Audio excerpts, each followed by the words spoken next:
Billet de réflexion du père Gérard de Martigues, juin 2024.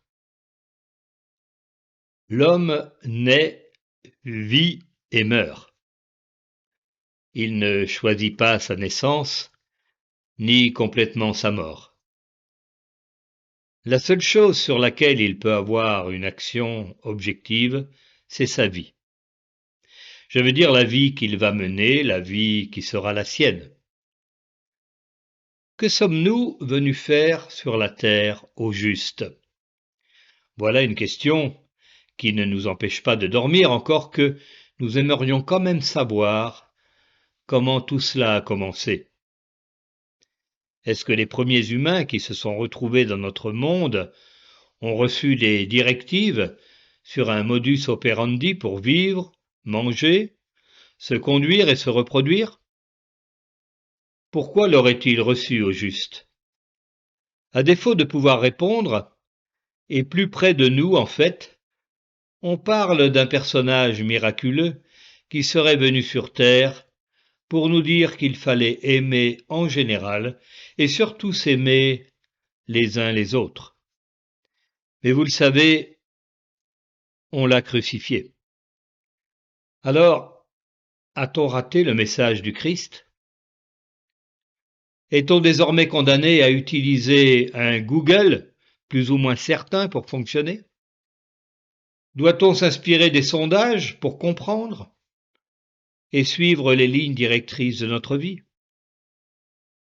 Ce qui se passe présentement sur Terre, en ce qui a trait aux routes proposées par ceux qui dirigent les nations, est bien peu rassurant.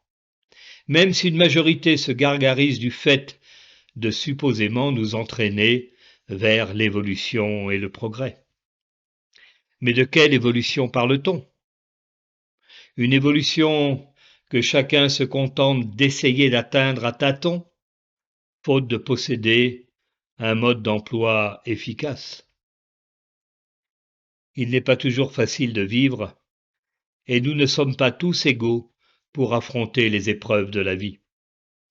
Encore moins quand on sait que notre corps va mourir, alors qu'on est encore plein de bonnes idées pour continuer notre route. Certains jours, je me demande si on n'aurait pas crucifié le messager un peu trop vite.